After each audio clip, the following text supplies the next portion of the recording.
Hello everyone. So welcome to this webinar on a step-by-step guide to score 720 plus on GMAT. Here I deep dive into individual areas. I'm going to give you an overview of what we are going to discuss. So there are 4 simple steps that you have to follow, 4 key things that you have to do. And these 4 things go hand in hand. Okay. They're not just sequential. There are four things that you have to do whenever you're doing like your prep.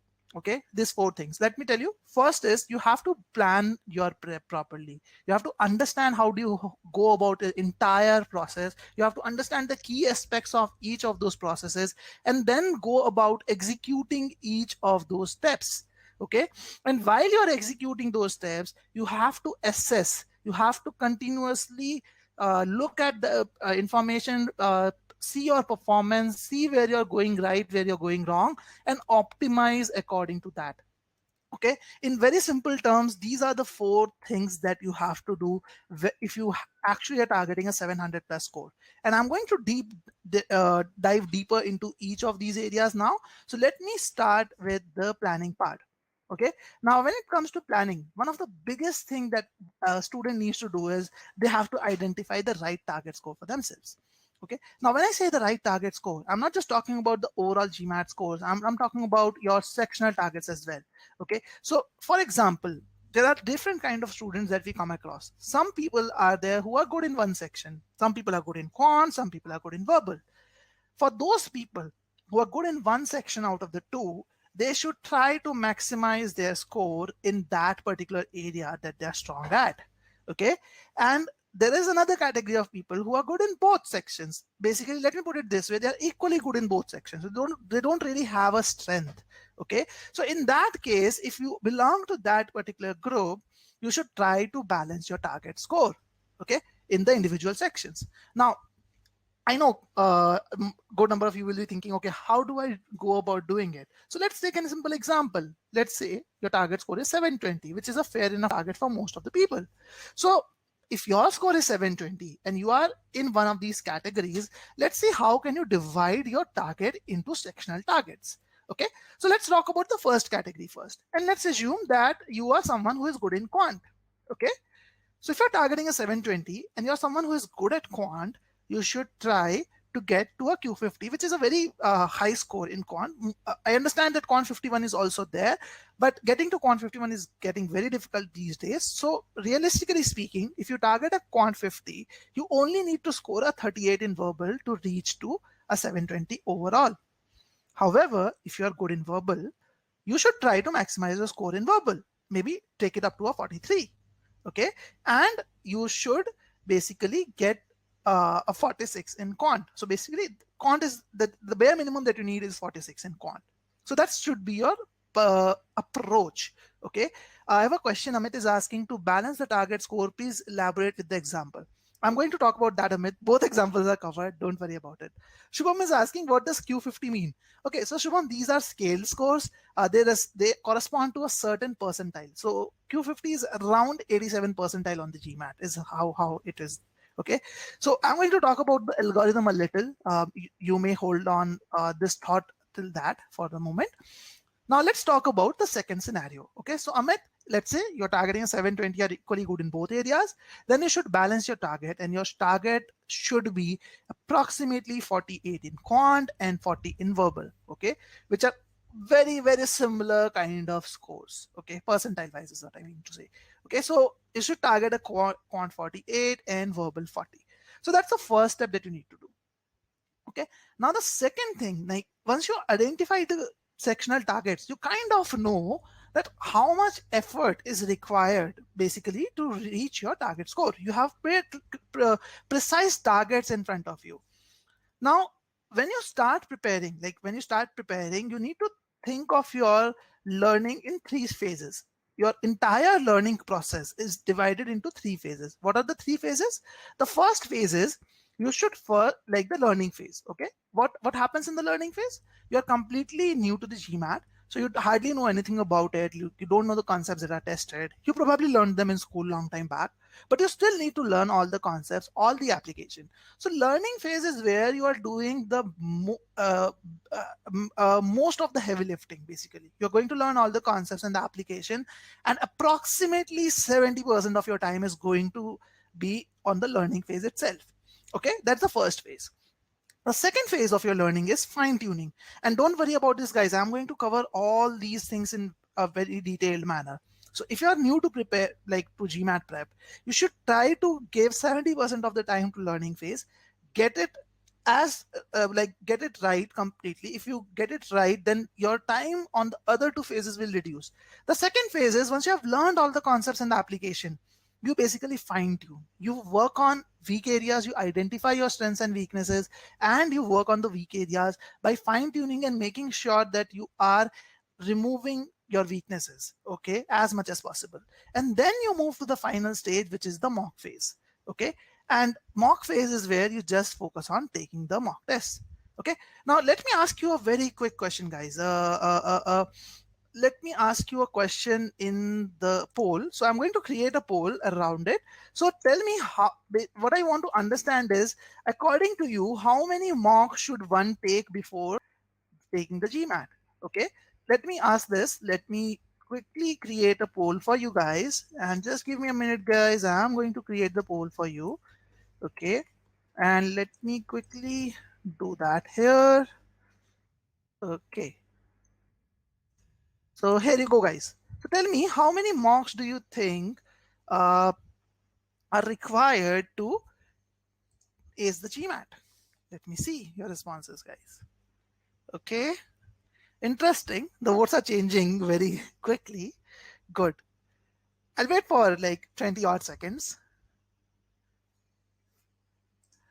So Riddhi, I understand you want to attend the webinar, but I think the issue is at your end. Try to restart your computer if required and rejoin the session. That way might help you. All right, so I see a good number of responses already. So let me end the poll now. Okay, so I'm really thankful to the batch. I see that only 5% people said I require 15 plus mocks. Like, that's good. Good number of you believe that it should be between 10 to 15. A good number of you say that 6 to 10. Someone and a good number of you are like 20% of the batch says 3 to 5. See, I personally believe that your mock phase should have around 3 to 5 mocks. You don't need more than that. If you're taking 10 to 15 mocks or basically 6 to 10 mocks, it's the key thing there is, a lot of people believe that they should take a mock right from the first phase.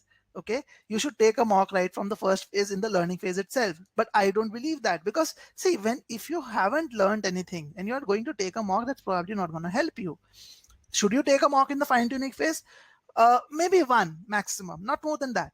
In the fine-tuning phase, you should take up sectional tests to identify your weaknesses. And trust me, I'm going to cover this area in more depth later on as well.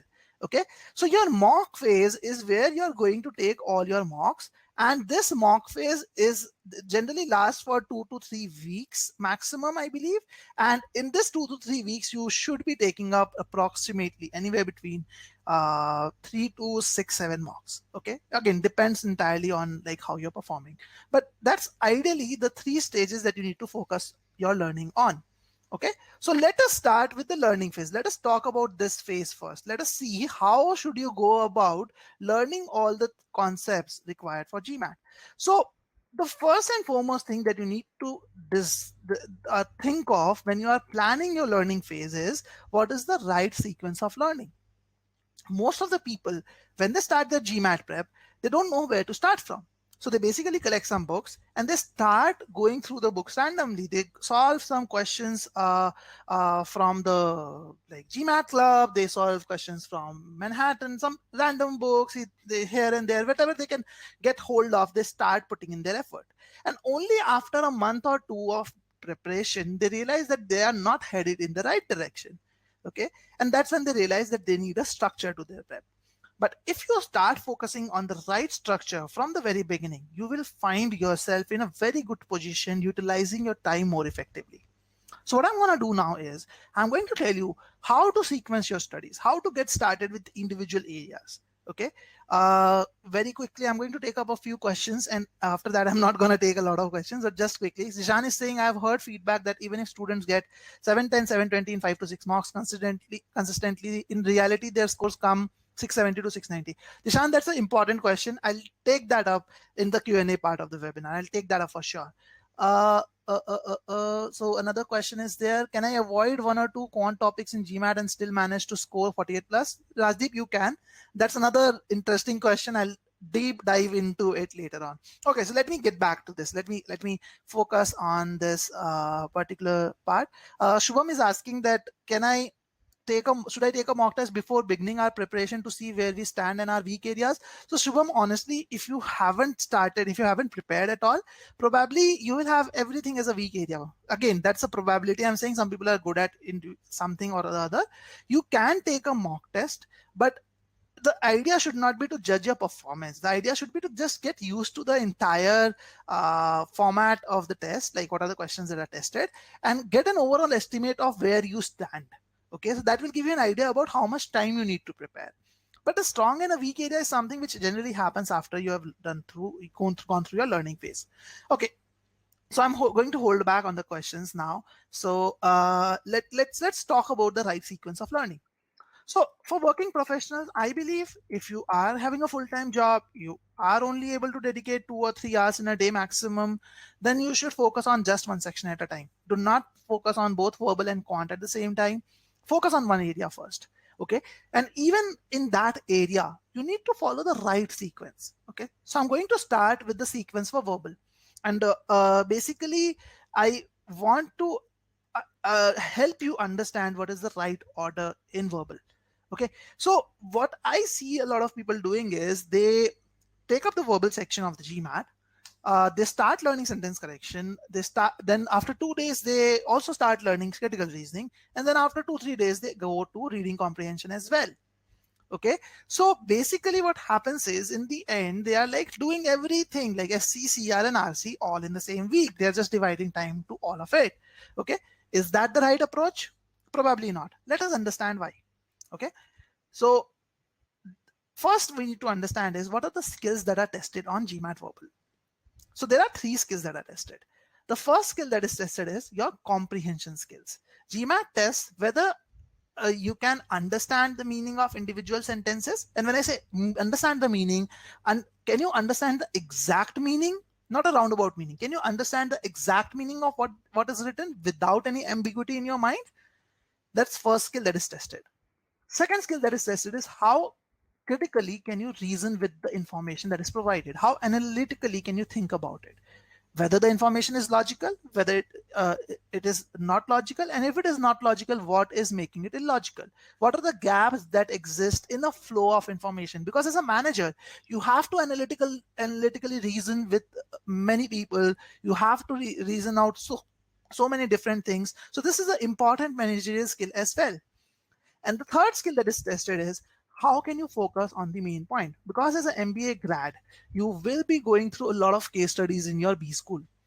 As a test, GMAT is trying to assess how well will you be able to cope up with the entire learning process in your MBA. So can you actually understand and focus on the main point when there is a lot of information provided to you? That's the third skill which is tested by GMAT verbal. Okay, so when I look at these 3 skills and I kind of try to map the various modules like SCCR and RC, it becomes very easy and logical that what is the right sequence that one should follow. For example, sentence correction only tests your comprehension skills. Okay, you just need to understand the meaning of the sentence and make sure that the meaning that is communicated is logical, is clear. And that's what grammar is all about. Grammar is all about communicating the same meaning by a large group of people. It's about standardization of a language. Okay, so it's all about meaning, in fact, and especially on GMAT SC, most of the questions are going to come from modifiers, parallelism, tenses, everything, the comparison. All these are meaning. SC is just testing your comprehension skills, nothing else. But when it comes to CR, it tests your comprehension skills for sure, because obviously you have to understand the meaning of individual sentences. Okay, in an argument you have to understand what is the meaning of individual sentences, and not only that, you also have to relate the meaning of individual sentences together. You have to understand how is information flowing from one part to another, and what are the gaps that exist. Now similarly in RC, you're supposed to do all three at once, because you have to understand individual sentences, you have to see the flow of information in the paragraph, and then you have to even focus on the main point. That's another skill set which is going to be needed. Okay, so in reading comprehension, you have to focus on all three areas. Now, given all this information, can you tell me what should be the right order in which one should learn? Okay, can you tell me what should be the right order in which one you should go about preparing for verbal? Before I tell you, I want to see what your thoughts are. What is the right sequence according to you guys? What should be done? How should you go about your verbal prep? And I want you to write it in the chat here. I want to see your responses, and I'm going to give you around 30 seconds to do that.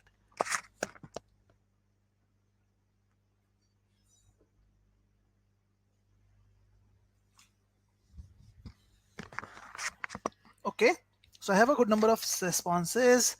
Okay, so the most common one seems to be SC followed by CR followed by RC, but a good number of you are saying that they should do RC first, CR second, and SC third. Okay, a good number of you saying that RC should be done first, then SC and CR. Okay, okay, so a good number of you are saying that it should be RC first and then you should go about the other ones. Now think of it this way, guys. If you are focusing on RC first, you have to develop this skill, this skill, this skill at the same time. You're asking yourself to actually work on 3 skill sets at the same time. And if you are not good at it, if you are not good at any one of them, okay, you are definitely going to have a tough time, because you have to focus on all 3 things at once, right? Obviously, like if you have to go from the first floor to the third floor, you don't directly jump to the third floor, right? You go to the second floor and then you go to the third floor. Okay, it makes sense to develop one skill at a time. If you are trying to basically develop multiple skills at the time, I'm not saying that you can't do it. Okay, you can do it, but it will be much more difficult. It is going to be much more difficult. Obviously, if you're someone who is good at already one of these skills, then it's a different thing. But if you're someone who struggles with verbal, it is very difficult for you to actually get good at it without following this order. Okay, so the right sequence is sentence correction followed by critical reasoning followed by RC. So you should first do well in SC, then you should move to CR, and then only you should move to RC. Okay, so I have a question or a comment. Rajdeep is saying SC is conventional grammar, CR and RC are more into analytical bent of mind. So as I said, Rajdeep, CR and RC both test you on analytical reasoning. CR tests you only on analytical reasoning along with comprehension skills for sure. It doesn't test you on focusing on the main point. But what you need to understand is all 3 of these will require comprehension skills. GMAT grammar is not just grammar. It is focusing mainly on the meaning part, right? Think about this. You are going to do an MBA. You are not going to become a grammarian. Why is a B school interested in identifying whether you know the grammar or not? The B school is only interested in making sure that when you communicate to someone, you're able to communicate in a clear fashion. And that's why you will see that in GMAT SC, 90% of the questions, in fact, when I should not even say 93% of the questions are meaning based. Okay, so comprehension is most important, and that's why this order is the best order to follow. Okay, so I have another question. I have just started my preparation. I'm still at a learning phase. Is this webinar important for me? It is definitely very important, because in this webinar, I'm going to talk about the individual phases, and I'm going to tell you exactly what is to be done in each phase. Okay, so I would recommend you, even if you're just starting, you should definitely attend the webinar in its entirety. So Tell me guys, is the sequence clear to all of you? Let me get you a poll here quickly. Yes, no, is the sequence is clear to all of you? Or all of you with me? Quick yes, no guys. Is the sequence clear to all of you? Logically? Okay, good. Really happy to see your responses. I'm happy to know that all of you are clear with the sequence. Great. So in verbal, obviously the sequence is much more logical, much more simpler to understand. Let's talk about quant. What should you do for quant? Now, when it comes to quant, there are a lot of confusion around there. Most test prep companies will ask you to actually go for a module-wise sequence. Okay, do NP number properties first, then do algebra, then do word problems, and probably then go to geometry in the end. That's the most common sequence that people suggest you to follow. But there's a pretty big problem here. Okay, for example, if you're just doing number properties first and you're doing algebra later on, okay, and you are supposed to prime factorize, which is a part of number properties. You have to prime factorize a number, and during prime factorization you have to deal with powers. But if you don't know anything about exponents, which is a part of algebra, will you be able to prime factorize numbers? Probably not. Similarly, if you are solving a divisibility equation, which is another number properties question, and you do not know how to write a simple equation, because in divisibility there is an equation which is the number is equal to the quotient into the divisor plus remainder. So if you don't know how to frame equations, you don't know how to solve equations, will you be able to excel at it? Probably not. Similarly, you cannot solve square root and quadratic equations that you come across in statistics. So what I am trying to say here is in quant, things are very much interrelated. If you are trying to ace number properties, you cannot do so without the basic understanding of some essential topics. Okay, it is impossible to do that. That is why it is important for you to understand what is the right sequence. You cannot go module wise, and most of the test prep companies do not tell you or point out, and students have to figure this out themselves the hard way. But what we believe is you should focus on learning all the basic topics in quant first. Okay, first, for example, you should start with the basic topic like number classification first. Understand what are fractions and decimals. Understand how to write a linear equation. Then move to probability unitary method. Then move to even odd and so on. So you have to do all the basic topics of quant first, and then you can only go to the intermediate topics, which will be like the units digit, the linear inequality, circles, simple interest, compound interest, and so on. Okay, and then only you should go to the advanced topics. What are the advanced topics? Like functions, coordinate geometry, probability, and so on. So this is the order that you should follow. In quant, you should not go module wise. You should go topic wise. Basic topics first, intermediate topics thereon, and advanced topics thereon. Now, obviously, there are 40 to 50 topics that are tested on GMAT Quant. I cannot list all of them in this presentation, but don't worry. I'm going to talk about how can you classify these quant chapters in the right order. So I know this question was going to come, and I have a question already. Reva is asking, how can you please share the detailed classification? Don't worry, Reva. I'm going to empower you to learn a method through which you can do that yourself. Okay, but just hold on to that thought for a moment. I'm going to talk about that.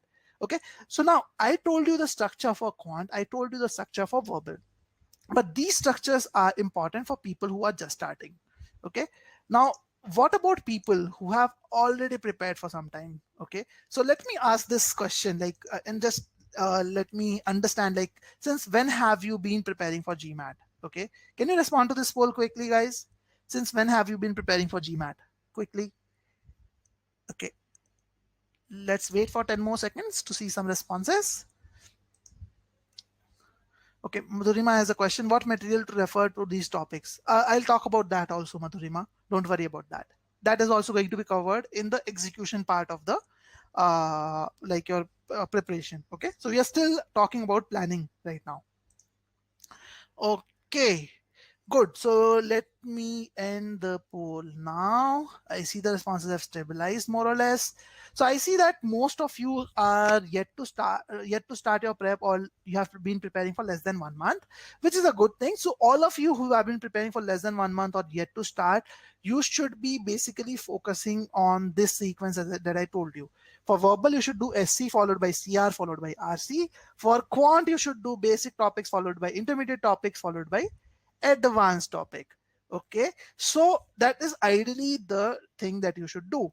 Now if you are someone who has already prepared for some time, and I'm talking about those people who have prepared for 2 or 3 months, or who have been preparing for quite some time already, you can follow a different approach. Okay, if you have already prepared, then you should take up a module wise test. And when I say you have already prepared, I'm not just talking about number of months. I'm talking more from the perspective of completing the learning phase. If you have completed the learning phase, you have gone through all the topics that are tested in a particular area, then in that case, what you should do is you should take a module wise test. When I say module, I mean sentence correction, critical reasoning, reading comprehension, or number properties, word problems, etc.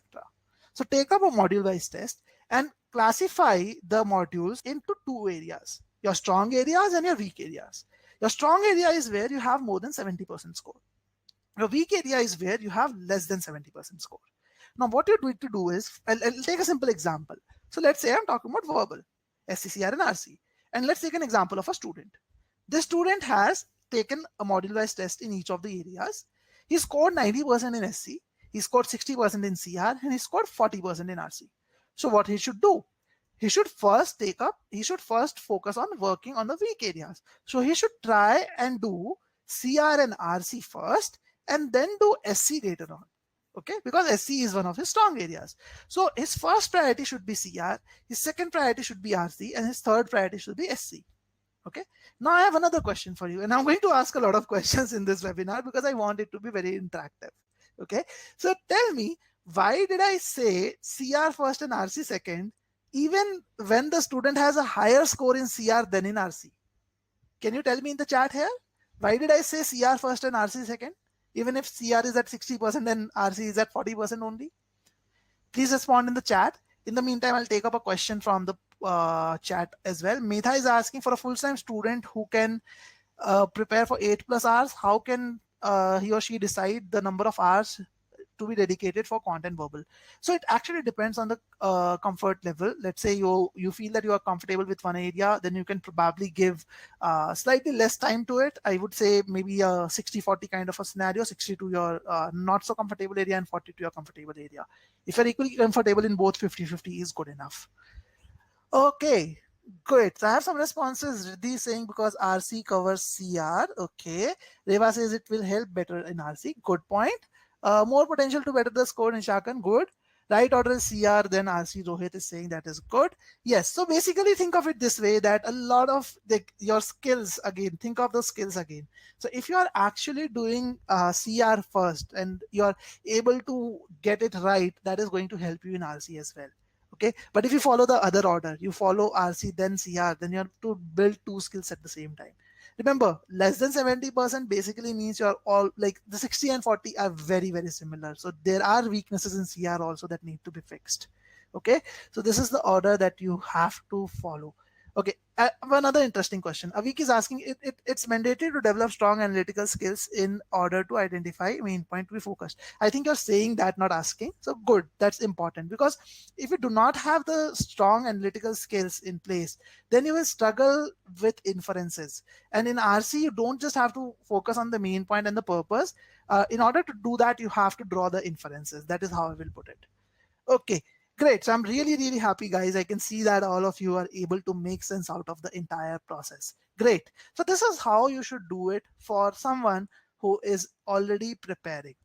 Now, till now, we have understood that you have to divide your preparation into 3 phases: learning phase, fine tuning, mocks. We also talked about the sequence. We also talked about the target. Okay. Now, once you know the sequence, once you know what are the phases, you should bring out a study plan, a clear target based, deadline based study plan. Okay. And I'm going to take a question, Vineet, right now. So basically your prep time for GMAT for a 700 kind of a score can be anywhere between 100 to 350 hours. Okay, it can be even more, again depending completely on where you are. So you have to prepare a study plan for yourself. What is the ideal time? Completely depends on you. That's why you see this range is so broad. Now, how do you know what is the ideal time? How do you know what is the ideal study plan? The only way possible to create a right study plan is to take care of these four factors. You have to understand your strengths and weaknesses. You have to focus on the time which is available with you every week. You have to focus on the right sequence of learning, which I talked about. And you also need to take into account how much content you would need to study. Okay, once you know your strengths and weaknesses, you know which areas to focus on, how much time to be devoted on that. With time available per week, you will be able to actually divide that plan of action into weeks, into days, and have clear deadlines around it. Once you know the sequence of learning, you can place all of it in the right order so you can get started with learning. And after that, you will need the content to study, because you will need a content, right? After the sequence, you need to make sure that you are referring to something to actually learn that. So these are the four important factors that one should take into account while creating a study plan. Now, let me ask you another question. So, how many of you are feeling this to be a very overwhelming process? How many of you are thinking that this is going to be so difficult to do? Okay, let me change the question a little. So, how many of you know a method of creating a study plan which takes into account all these four factors? Okay, how many of you know this? Know a area or a method where through which you can create a study plan keeping into account all these four factors? How many of you know a tool or a method or something, you or have something to create a plan that takes into account all these factors? How many of you have it? Quick yes, no, guys. Mark a no if you don't know a method, if you don't know a tool that can actually create such a personalized plan for you. Okay, you can just answer in the polls, Vinny and Jishan. That should be good enough. Okay, good, guys. So I can see most of you have already responded. So I'm gonna end the poll now. Okay, so almost 80% of you do not know how to create a study plan like this, and 20% of you already know it. Uh, that's a good thing, but I think still most of you do not know it. So I'm going to show you how you can do that, how you can create a study plan by yourself, keeping all these factors into account. Okay, so all you need to do is basically go to GMATWhiz.com, which is our website, and just sign up for a free trial. When you sign up for a free trial, the platform will automatically ask you all the relevant questions. And after you have answered all those questions, the platform is going to create a study plan for you by itself. Okay, it will take into account all these factors. It will take into account the right order of learning, right content, right number of like it will ask you the right number of hours that are available with you and everything, and it will create a study plan for you. So this is a short video of our website itself. So once you have completed your onboarding, you have signed up for the portal, even for a free trial user, they will still see a plan like this. So you can clearly see that the platform is telling you exactly when are you going to complete individual levels of learning. Okay, exact dates. And it doesn't tell you the dates, it tells you in which week you are going to do something. And it is not just telling you what to do, it is also allowing you to access that right then and there. You can simply click on the start button and get started. You don't have to open something else to learn. You can simply click on the start button and get started with your learning. And it plans it for the entire duration. You can see it on your calendar. You can start learning from there. So you don't really have to worry about the plan. It is automatically created by the portal. You can even go to the task view where you can actually see clearly what is to be done in the current week. You don't have to worry about what is going to happen in the next week. You can just focus on the current week. You can see here that in the current week, the student is supposed to put in around 26 hours of effort. There are 23 lessons that he has to complete and 18 quizzes to be taken. And the first topic that he's supposed to go through is the free prime numbers topic. It is a free trial account. So this is the free trial topic which is given to you. You can see the level of depth which is covered, like the videos, the questions, everything is in the same place. So you don't have to refer to a study plan somewhere else and the content somewhere else. Everything is integrated. All you have to do is simply click on the start button. And once you click on the start button, you are taken inside the portal to the relevant lessons. You can open the videos, you can start taking the quizzes if you want to. And this plan, by the way, is not a static plan. It changes every week. So every Monday when you log into the portal, a pop-up will appear. It will clearly tell you how much of the course you completed last week, and it will ask you for the time availability in the current week. So you can actually change the time if you want to. Okay, you can actually change the time in the current week if you want to, and it will create a fresh plan for you. So every single week, the plan is gonna adapt and it is going to take care of the learning for you. Okay, so now you know probably how to go about the entire process of basically going through the study plan creation. Okay, so if you want to create the study plan for yourself, all you need to do is sign up for a free trial. I have kind of given the link in the chat here.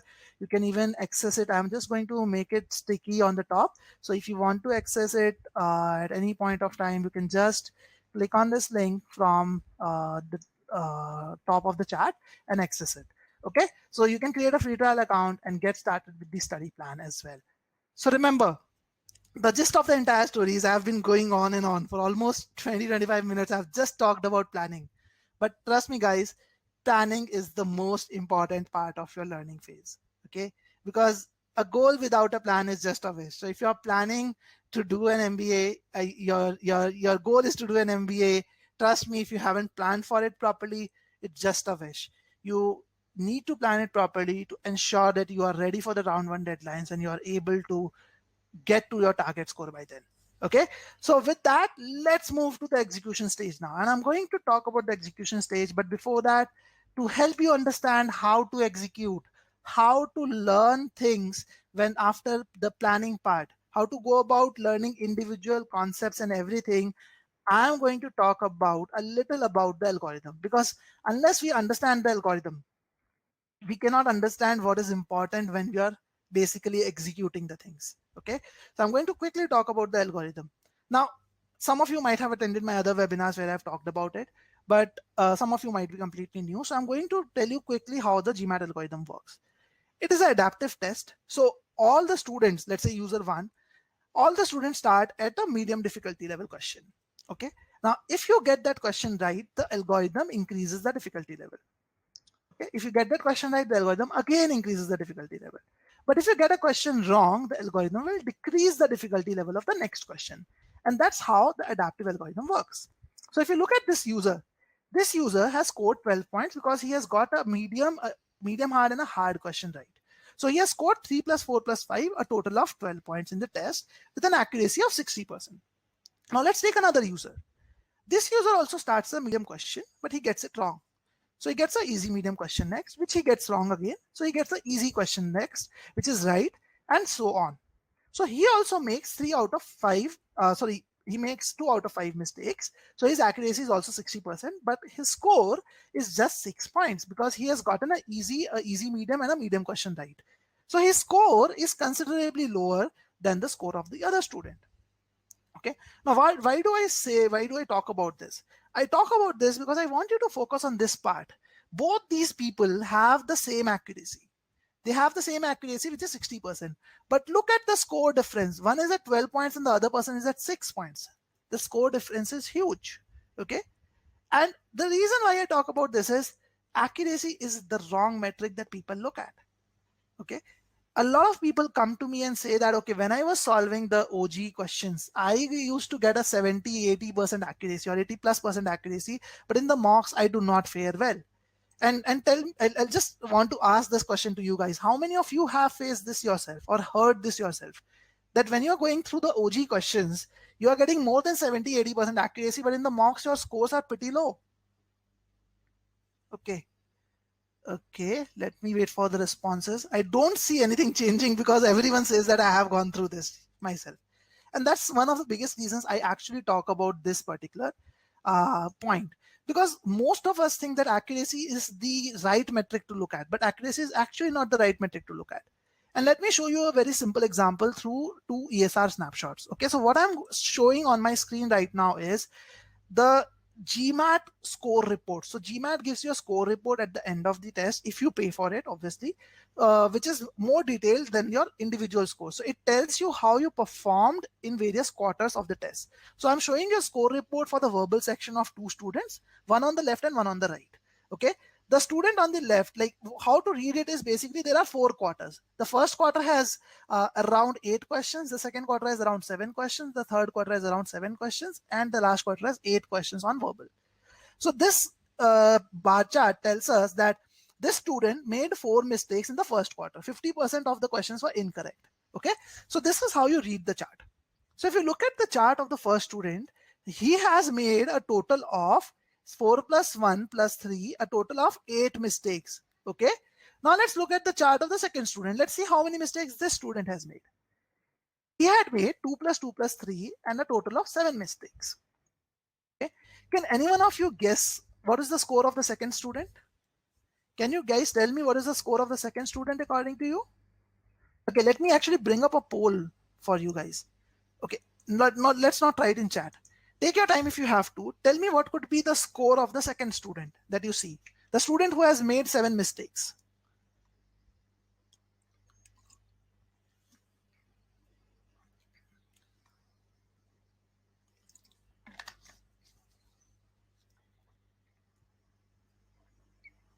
Okay, I'll give you a minute, guys. Think about it, analyze and tell me. What do you think is the score of the second student? I've hidden it for the time being, but I'll reveal it after I see your responses first.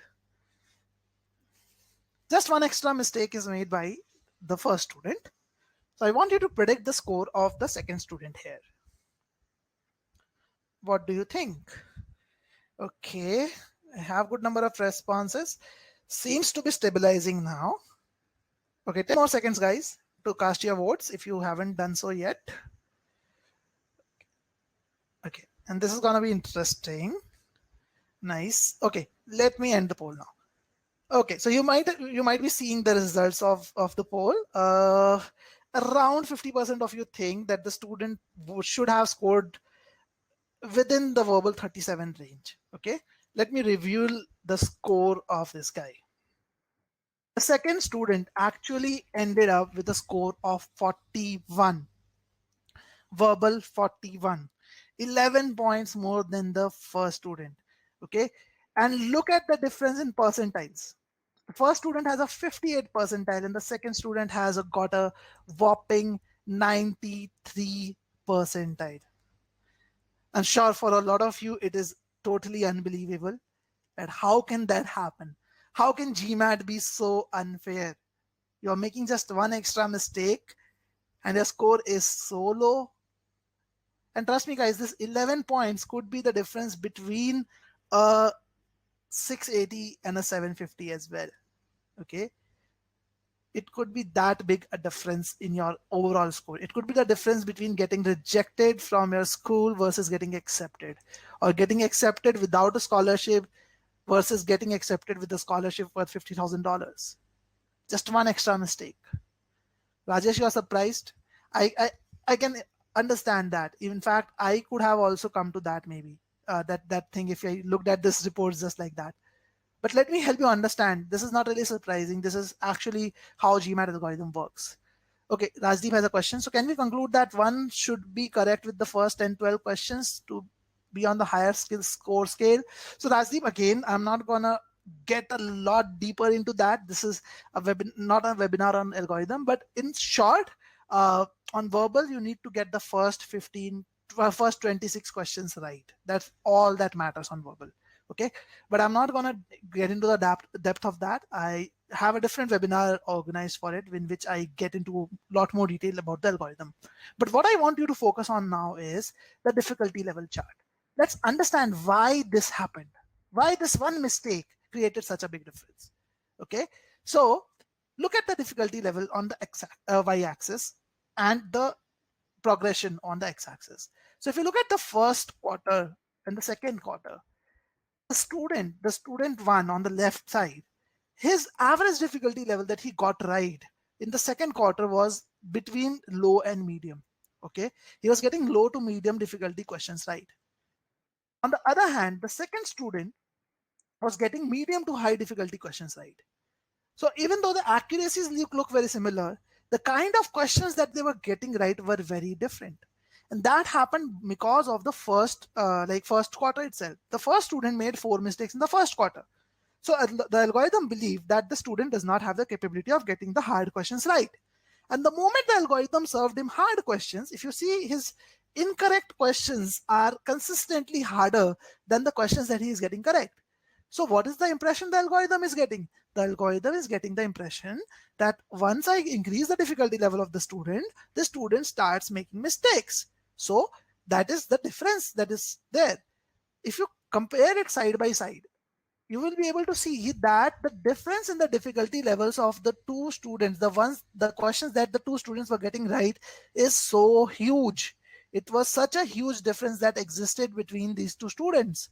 And that is the difference. That is why you see such a huge difference in their scores. Because the second student is much more capable of getting the medium to high questions right. And not just that quarter. If you go to the third quarter and you see the difficulty level of the questions that the second student was getting right in the third quarter, it is still higher than the first student. Okay. And that is the reason why he ended up with a score of 41. Okay. By the way, this is my own ESR report that you see over here. Okay. So this is what exactly happened with me. So this is like the scenario which I wanted to talk about. So what do you learn from it? Let's go to the learnings. So what I wanted to talk about is your skill matters more than accuracy. Okay, accuracy is the king on GMAT. Skill is the king on GMAT, not accuracy. Now, what is skill? Skill actually defines which questions you get right. Skill can be simply said as the ability to get a question of any difficulty level correct. So you don't just have high accuracy, you have high accuracy throughout various difficulty levels. That's what skill means. And trust me, guys, that's something which people do not really understand. And that's something which people falter at. That's why they're not able to get to the high scores. So let's understand, what does a score of less than 550 signify? A score of less than 550 basically mean, if you're, let's say, in the score range, it means that when it comes to easy questions, you're getting most of them right. You probably have more than 50% accuracy there. But when it comes to medium questions, you are getting most of them wrong. Your accuracy is somewhere around maybe 30 to 40% in that. So because you are getting most of them wrong, the algorithm is not even serving you hard questions. It is not even serving you hard questions. Okay. And what does it mean? See, easy questions and medium questions to an extent will test your understanding of concepts. They are very straightforward questions. So if you're not getting them right consistently, what it means is you are struggling with concepts. Okay. What it also means is if you're good at concepts, you can actually breach this 550 mark. You can actually go to the next score range. Okay. Which is the 550 to 650 score range. What happens here? Students who are stuck in this score range get most of the easy questions right. When I say most, maybe almost 90% of them right. When it comes to medium ones, they still get most of them right. But this is around 60 to 70%. They get 60 to 70% of them right. So the algorithm serves them hard questions. It is not that the algorithm doesn't even give them hard questions. To the first category, they were not even getting hard questions. These students get the hard questions, but they get them wrong. Okay, they get most of them wrong. So the algorithm doesn't serve them hard questions consistently. It gives them some hard questions, but since they get it wrong, it brings down the difficulty level. Now, so for this student, the problem mostly is with medium to hard level questions. And medium to hard level questions will not just test your understanding of concepts. Understanding of concepts are tested here. Medium to hard level questions will test your understanding of application of concepts. So this student is struggling with the application of concepts, not with concepts. So understand it this way. If you learn the concepts properly, if you're able to learn the concepts properly, you will get to a 550 level. Okay, you will get to a 550 level, will cross that level, but unless you have the right application skills in place, you will not be able to breach this mark. You will not be able to cross the 650 mark. Okay, so what does the score of 700 plus signify? It signifies that you are not just getting the easy ones right, you are having a very high accuracy in medium questions as well, and you are also getting most of the hard questions correct.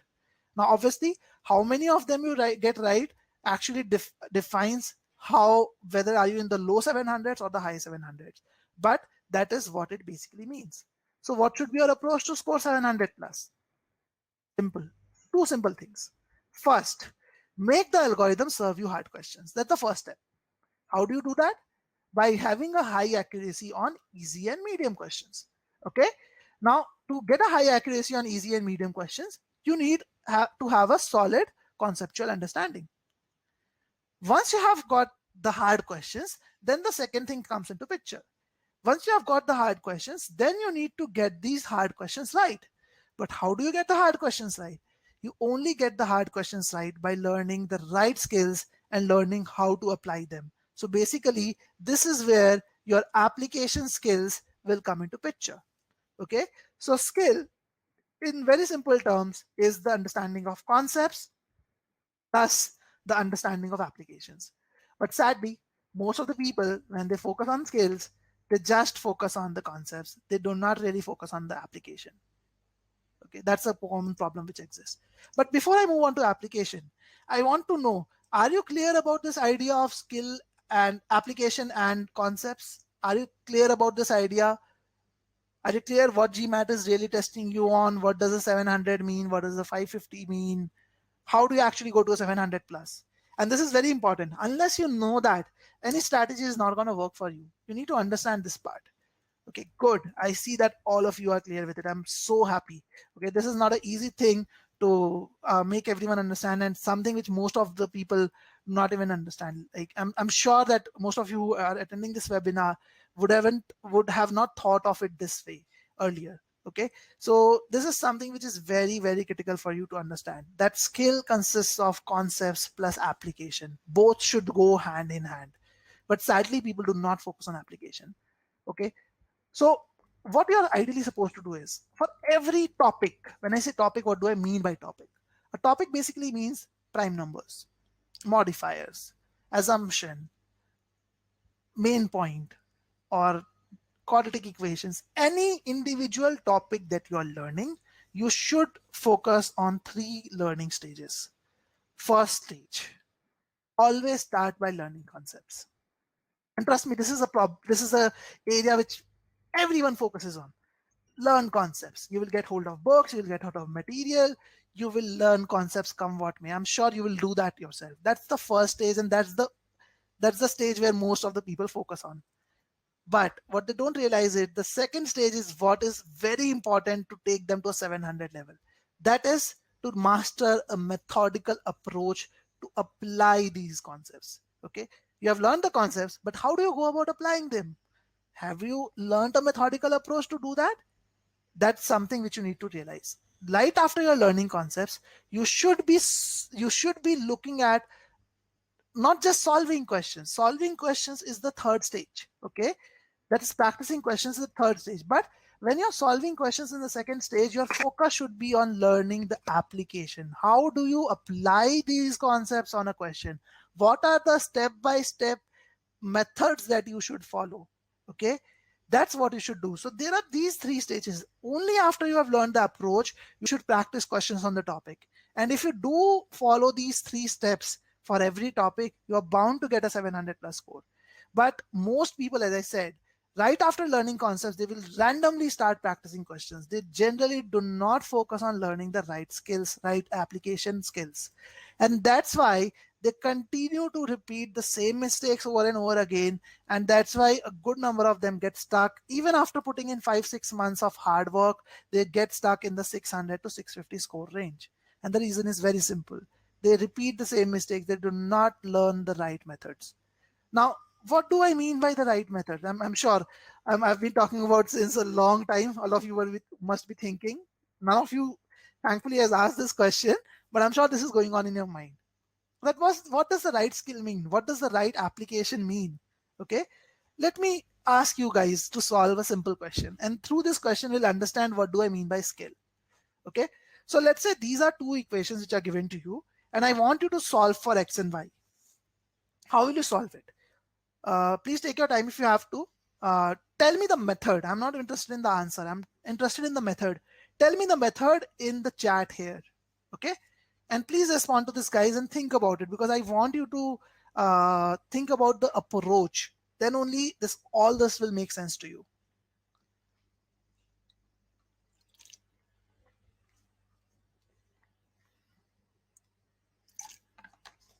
Okay. Reva says substitution. I have another response. SKR says multiply by 2. Okay.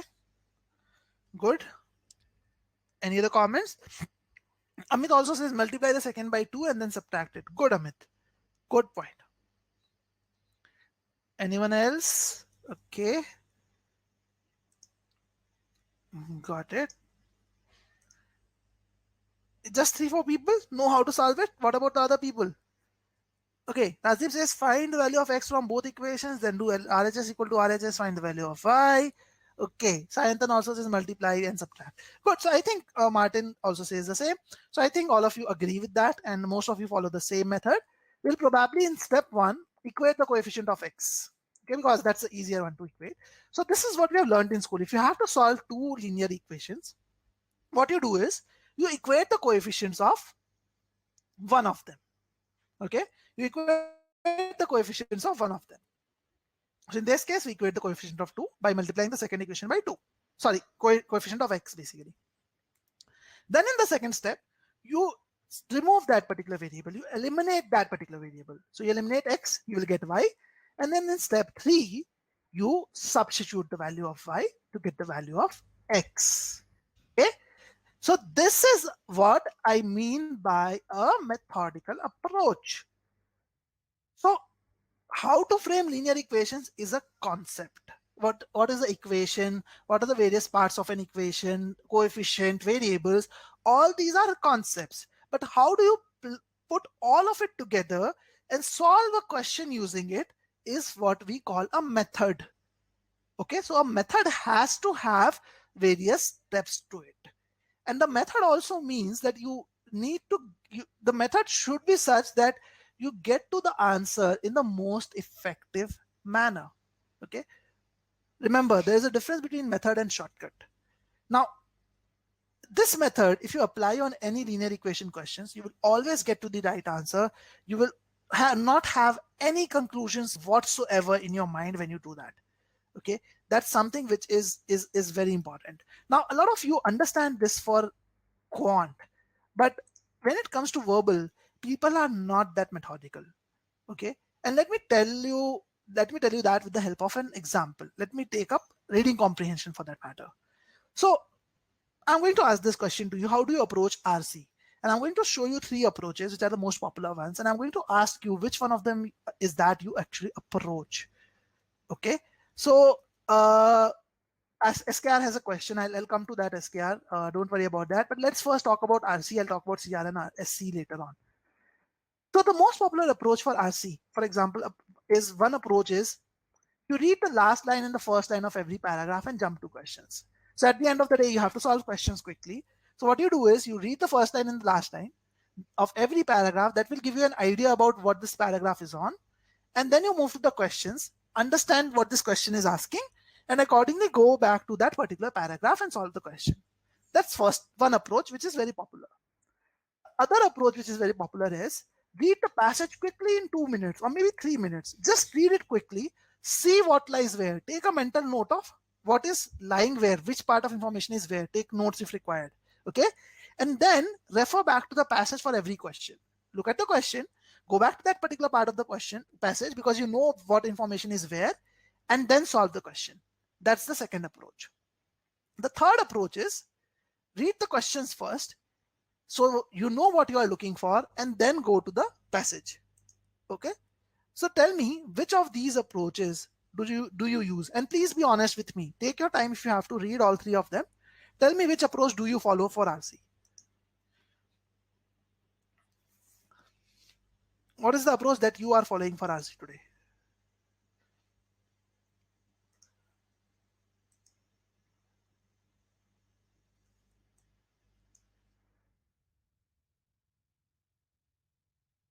Okay, I see some votes. And I would request everyone to participate in the poll.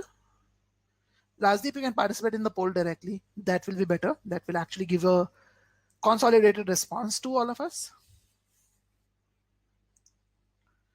Okay. I'll wait for 10 more seconds.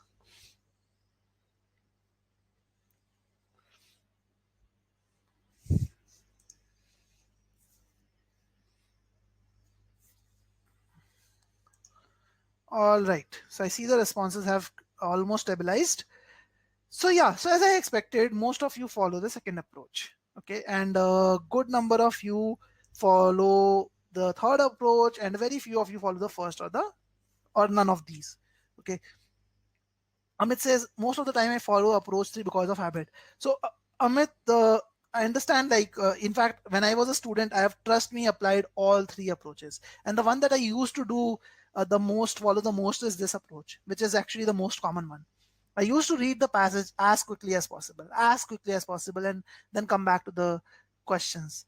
Okay, that is something which I used to do every time, and trust me, guys.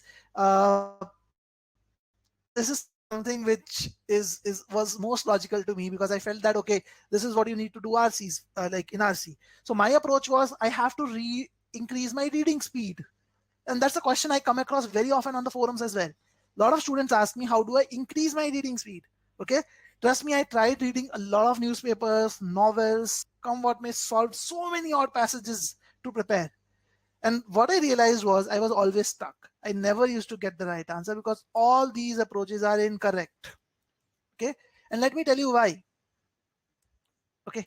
Rajdeep is saying something, sometimes boring topics are too tiring to read top to bottom. I understand, Rajdeep, but you have to master this test. Okay. So it does, even if it is boring, you have to associate yourself with it. And let me tell you why you have to associate yourself with it. See, in the second approach, what you are doing is you are just focusing on what lies where. Okay? You are focusing on what is written. But on GMAT RC, you are supposed to focus on why it is written. Because I have done this independent research myself. 85% questions on GMAT RC are inferential in nature. Okay? The questions will be like, what is the author most likely to agree with? What is the intent of the author behind this? What is the main purpose of this argument? All these questions are inferential in nature.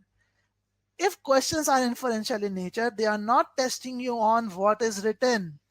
They are not testing you on what is written. They are testing you on why it is written. You have to read between the lines. So unless you read the passage carefully, you read the passage, you are relating yourself with what is written and understanding why is it written, you will not be able to get a high score on RC. So none of these approaches work. All these approaches are basically based on some one simple concept, that is to save time. Okay, so all these methods are shortcuts, nothing else. And let's take a parallel example. If, for example, I actually asked you to solve this linear equation that we solved here, instead of following this method by placing some random values for x as 1, 2, 3, 4, you could have tried doing that, okay, to save time. I'm not sure if it will save time, but it will not get you to the right answer. You have to go to the same, to this approach eventually. Okay, so that is something which is important. So you're right, Rajdeep, inferential questions are the most common. That's why this approach doesn't work. So what is the right method to solve? And SKR, I'm going to talk about SCNCR now. So for sentence correction, the best method is meaning-based method. Okay, that is the best method to follow. Obviously, in this webinar, I'm not going to cover the meaning-based method because it is a whole different thing altogether. But this is the best method to follow. This is the most logical method. So when you are learning individual concepts in SC, let's say you have learned modifiers, right after learning the basic grammar rules, you need to learn how to apply these rules using the meaning. You need to solve individual questions one at a time. After solving, you should look at the meaning-based approach for it and see whether you are able to apply it properly or not. Similarly, for CR, you should follow the pre-thinking approach. So for RC, you should follow involved and evolved reading, the method that I was talking about earlier, that you have to understand the purpose behind everything, understand why it is written. For DS, you have to draw inferences. And for PS, you have to use a three-step process.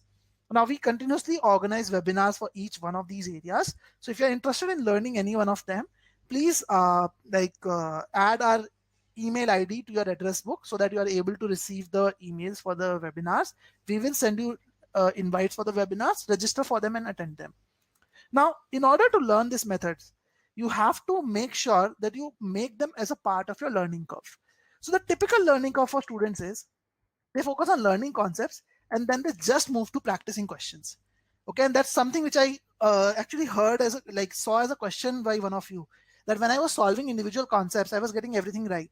But when I moved to actually the questions which test you on multiple concepts, I started getting questions wrong. You need to understand why you got them wrong, because you're probably not really using the right methods. If you're learning the right methods, even if there are multiple concepts, you won't have a problem. Okay, so what you should do is, right after learning concepts, do not move to practicing questions. You should do one more step in between, that is learn the application. And at GMATWhiz, we take this very, very seriously. So I showed you the study plan earlier, but we just don't stop at the study plan. What we do is, when we teach you any topic in the course, and every topic in the course is actually taught through these three steps. So for teaching you concepts, we have designed video lessons that teach you everything related to that particular concept in depth. Okay, we don't assume that you know anything there. We teach you that in depth through the video lessons. So let's say you're learning prime numbers. You will first go through one or two or maybe three, depending on the complexity, video lessons on prime numbers where you will learn all the concepts. Then you will have a special file called Concept Booster. And this file is very, very unique to GMATWhiz. What we have done in the Concept Booster is, we have handpicked all various type of questions that can come from that topic. So if it is basically the prime numbers is the topic, we take up all the various kind of questions that can come from prime numbers and give one question of each type. And Shashi, I'm talking about learning application right now. Okay, so what we do is, we give you one question of each type from prime numbers, and instead of giving it to you like a quiz, we give you one question to solve one at a time. Okay, you solve it. Right after the question, you will see the solution of the question using a methodical approach. Okay, a simple step-by-step method.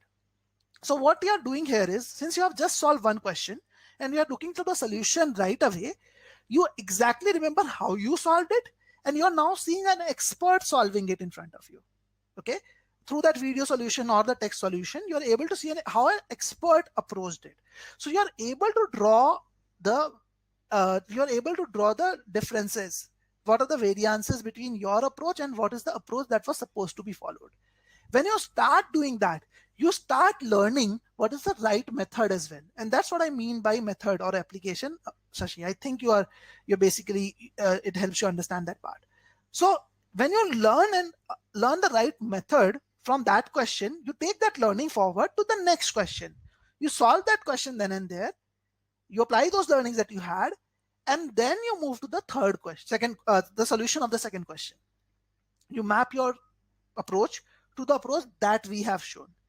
Then you will be able to note down more variances, if any exists. You will move to the third question, apply all the learnings there, and so on. So what is happening here is, you need to understand it this way, that you are learning the method in an iterative manner. You learn something from question 1, apply it on second question. You learn something from second question, apply it to the third question, and iteratively you're improving as you move to the end of the concept booster. And that's why the concept booster is very, very critical. Okay, so for example, in sentence correction, we will teach you how to apply the meaning-based approach on the various kind of errors on that topic that can be tested. I think it is clear to all of you now. So this is a very important step. Once you have learned the application, then only you should move to practicing questions, which is through a proper quiz. Okay? So I have a question in the Q&A pod here, that SKR is saying the questions are from official guides. No, SKR, official guide questions are copyright protected, so we cannot use it in our course. All the questions that we use in our course are created by us, but they are very, very standardized. What I mean by standardized is they are based on an official question. We keep the level of difficulty similar. We keep the errors similar. So the question is brand new. Okay. So you're going to do something else altogether, but they're exactly GMAT style. They're high quality questions created by our own experts. They're all fresh questions that you get to do.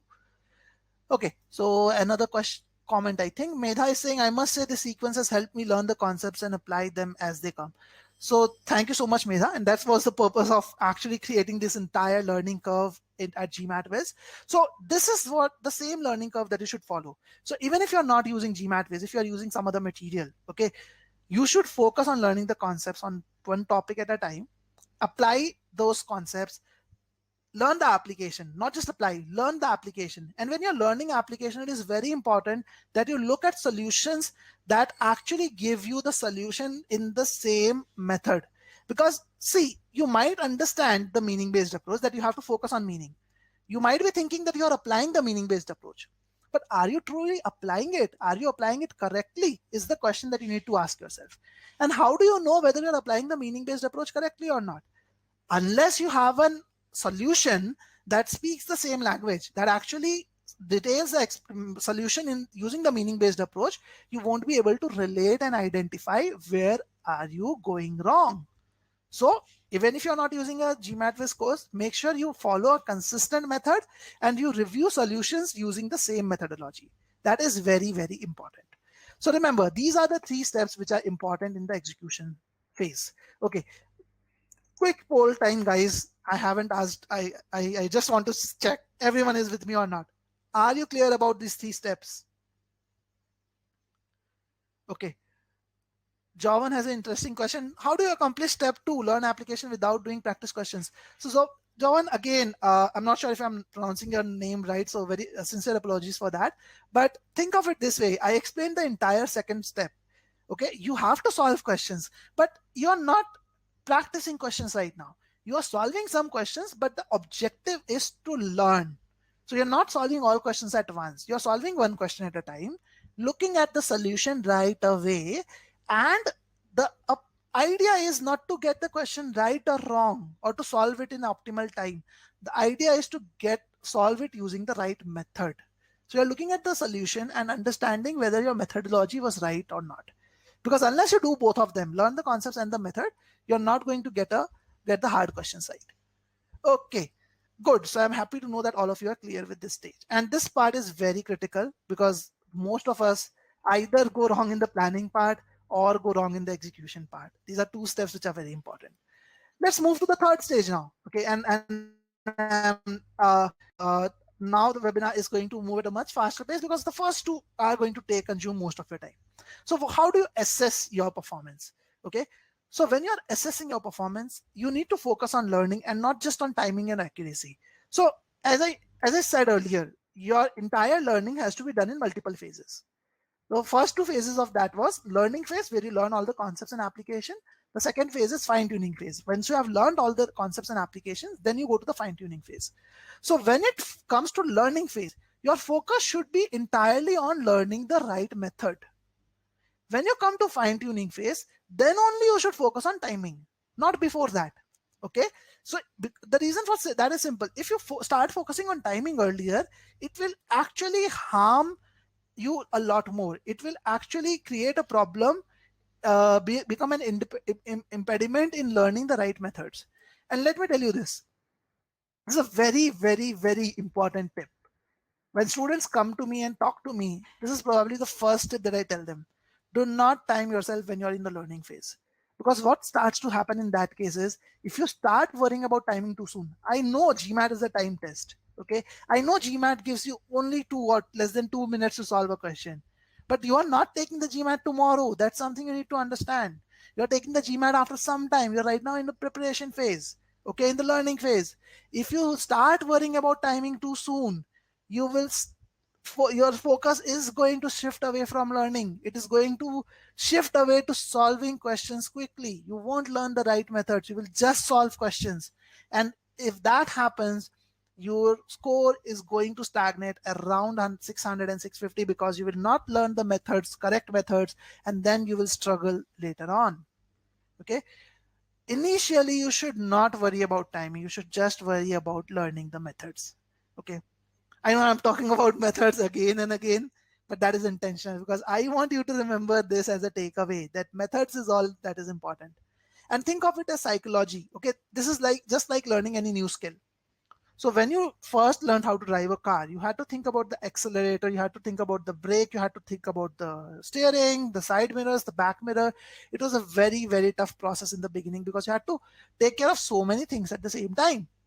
But after you drove the car for what, some 1 or 2 months or 3 months, it became so natural to you that now you can even talk over a phone if you are driving in busy traffic. And why are you able to do that? The reason is like psychology. When you are learning a new skill, your conscious mind is doing all the work. You have to consciously think of every single decision that is supposed to be taken. Your conscious mind is taking all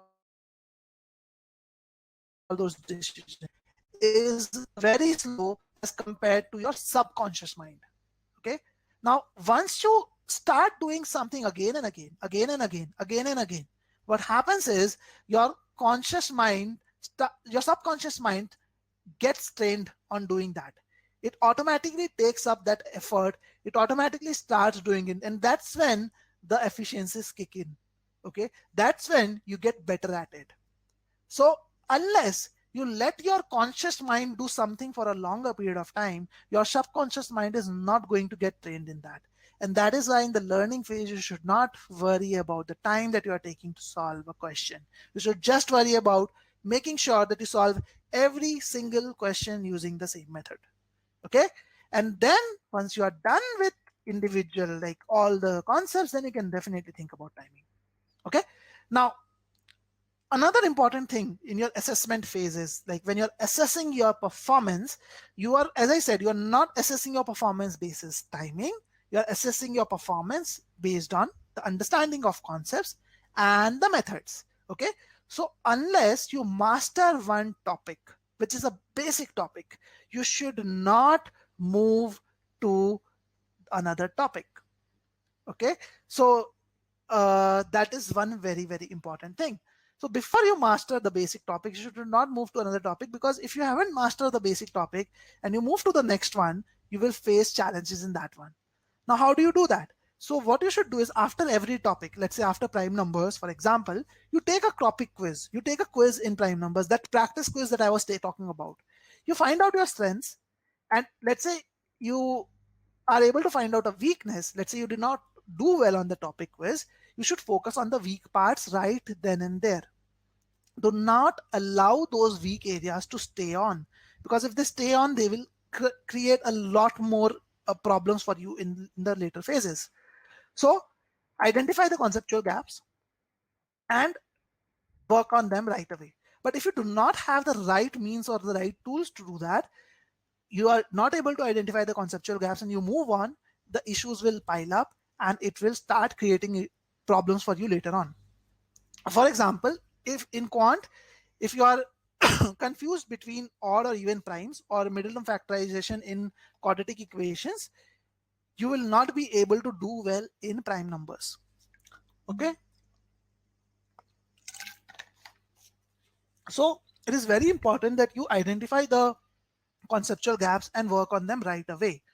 And that's something we understand really well at GMATWhiz, and that's why we have created an artificial intelligence driven course, which is not a static course, not just our study plan, but the entire course adapts as per your learning speed.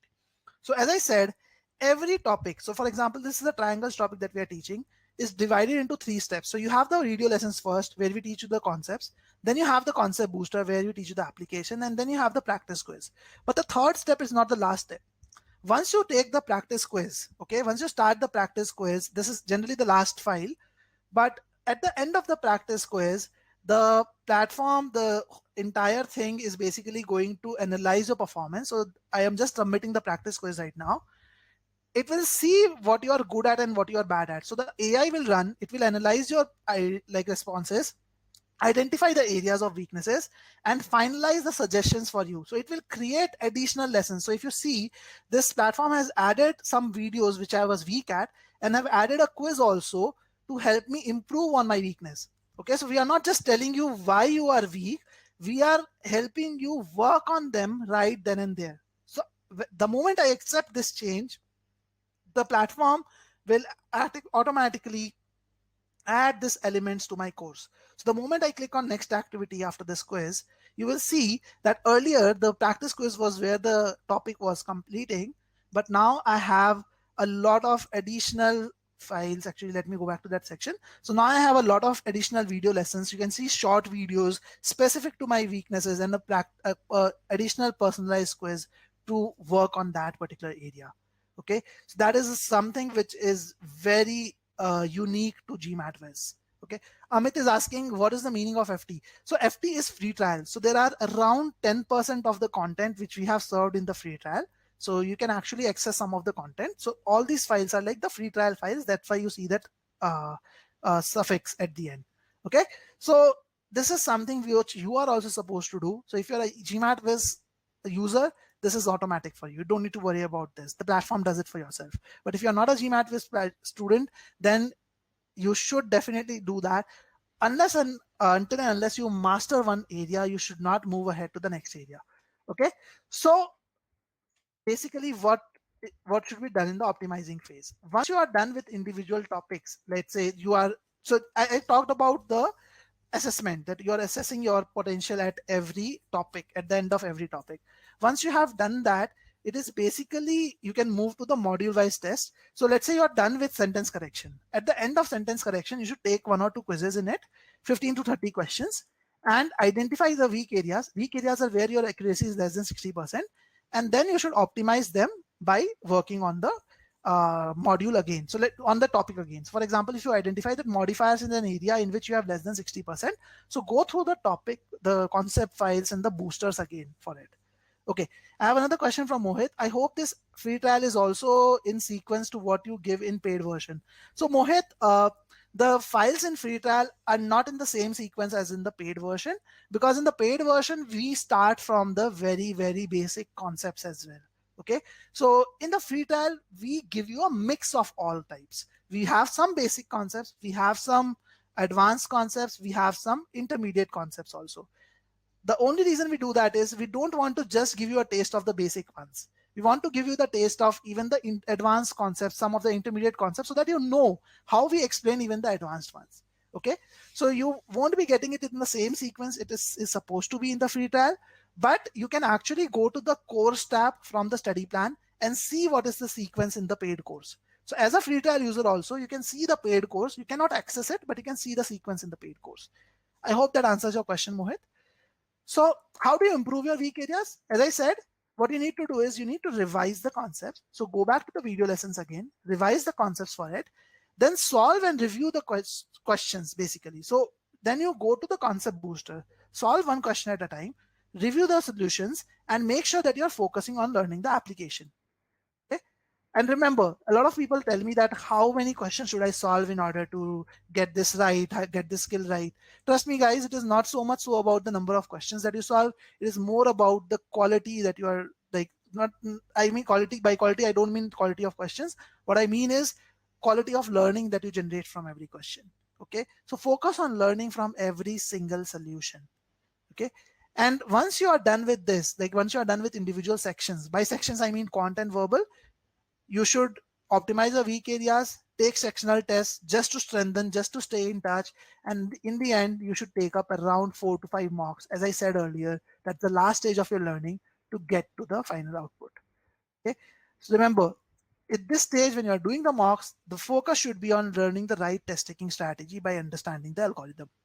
And in this stage, when you are actually towards the sectional tests and everything and the mocks, it is very, very important that you work with a mentor. So at GMATWhiz, we provide dedicated mentors to all our students who have taken the entire course. So if you take the entire course, you'll get a dedicated mentor.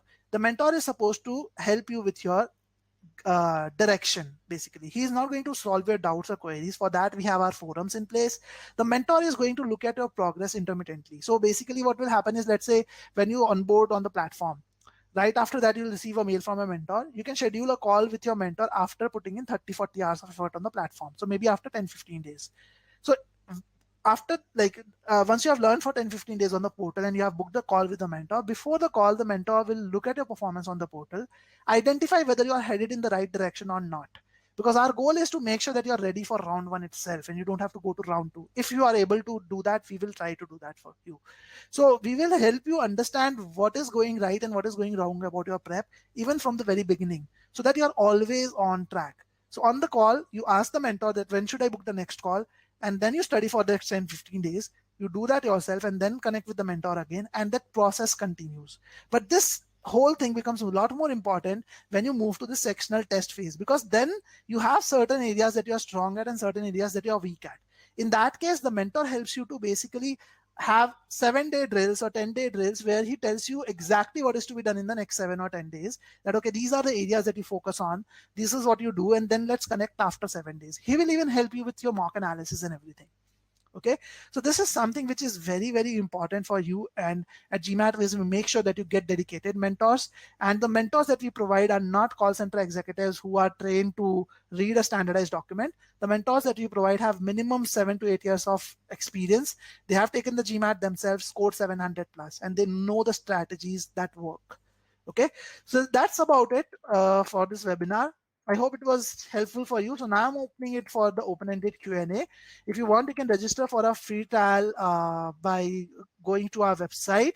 You can always write to me at piyush@gmatwiz.com. And here is my phone number as well. You can connect with me on WhatsApp if you want to, using this number. Feel free to ask any